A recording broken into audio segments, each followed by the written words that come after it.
Trump breaking news.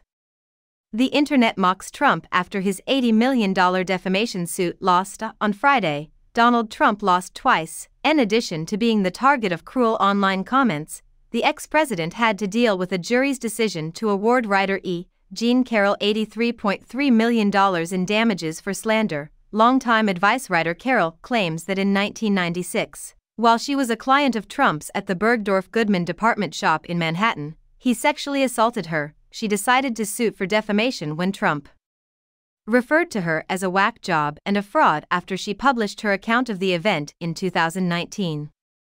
The outcome was that Trump was found guilty of sexually abusing Carroll, but not raping her, and defaming her. A damage judgment of $5 million was also entered against him. Trump continued to defame Carroll despite the initial sentence, prompting her to sue him again and leading to Friday's huge decision. X users, who were previously active on Twitter, seized the decision as a pretext to engage in a common online pastime, publicly scolding Trump, after E. Jean Carroll, a former advice columnist, accused former President Donald Trump of sexual assault. A jury found him guilty and awarded her $83.3 million. More. Carroll claims that Trump ruined her name by accusing her of being a liar. After 9 months, a jury finally reached a conviction on Friday regarding Carroll's assault allegations against Trump at a New York City department store in 1996. In May of last year, a different jury reached a verdict of guilty for sexual abuse and fined Trump $5 million. The remarks made by Trump regarding Carroll while his presidency were the subject of this defamation trial. Trump maintains his stance that he was wrongfully accused. The decision was handed down by a 7-man, 2-woman jury on Friday in a trial that Trump typically attends.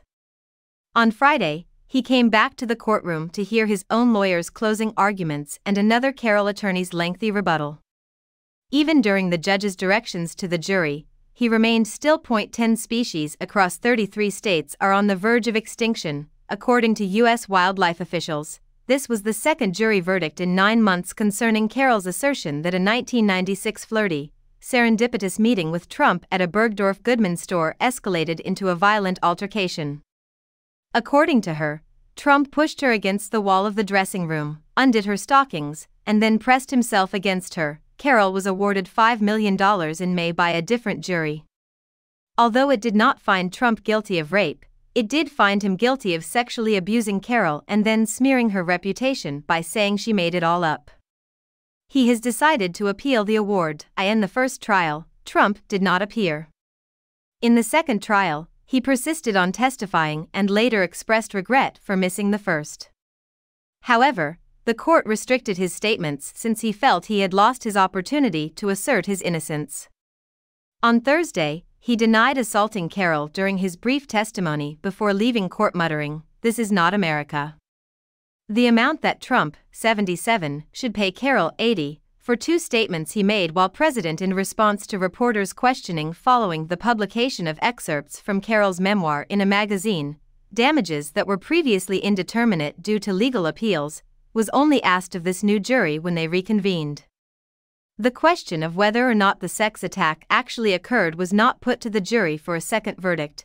The lawyers representing Carroll had sought an unusually high punitive award and compensatory damages totaling $24 million. Sheriff's Office, elderly individuals taken advantage of in grandparent scam. In Friday's final argument, Carroll's attorney Roberta Kaplan pleaded with the jury to punish Trump severely enough that he would cease his constant barrage of public statements defaming Carroll as a liar and a whack job. During Kaplan's speech, Trump shook his head firmly before abruptly getting up and leaving the room, accompanied by Secret Service personnel. His departure occurred just after the judge, in the absence of the jury, threatened to arrest Trump attorney Alina Habba for persisting in speaking after he had instructed her to stop. "Looks like you're about to spend some time behind bars."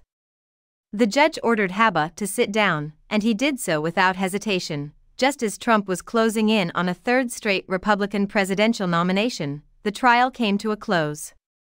He has tried to spin his many legal troubles as proof of a political system that uses its citizens as weapons. His most ardent followers, who regard the procedures with skepticism, have bought into Trump's line of reasoning. even though there is no proof that Joe Biden or anyone in the White House has impacted any of the legal cases against him, according to Carroll's early testimony in the trial. Death threats were prompted by Trump's public pronouncements.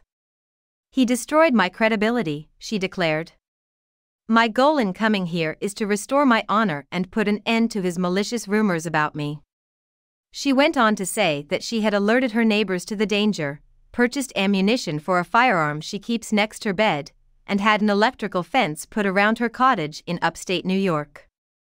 "I used to be known as just a journalist with a column, but now people call me a liar, a fraud, and a crazy person," Carroll said in court. Haba, Trump's lawyer, told the jury that Carroll had gotten the celebrity and fortune she wanted through her charges against Trump.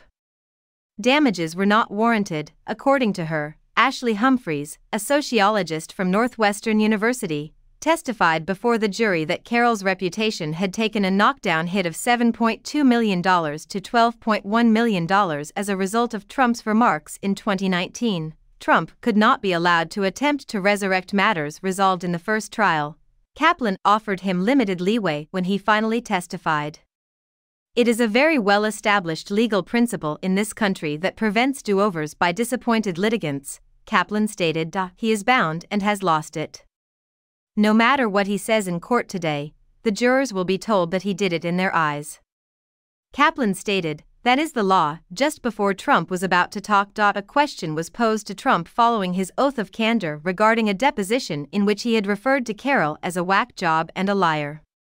His response was absolutely. "Of course," he answered, "that's exactly right," when asked if he refuted Carroll's charge. "What she said, in my opinion, is an unfounded accusation." "No," he said when asked if he had ever told someone to harm Carroll. "My only goal was to protect my loved ones, my home, and, to be honest, the president." The judge directed the jury to dismiss Trump's false accusation remark and all of his statements following his no response to the final question. At one point throughout the trial, Trump tried to gauge the judge's patience.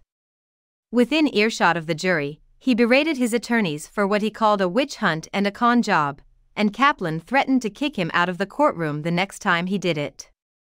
Adding, "I would love it," Trump added. Trump called Kaplan a nasty judge at a press conference later that day.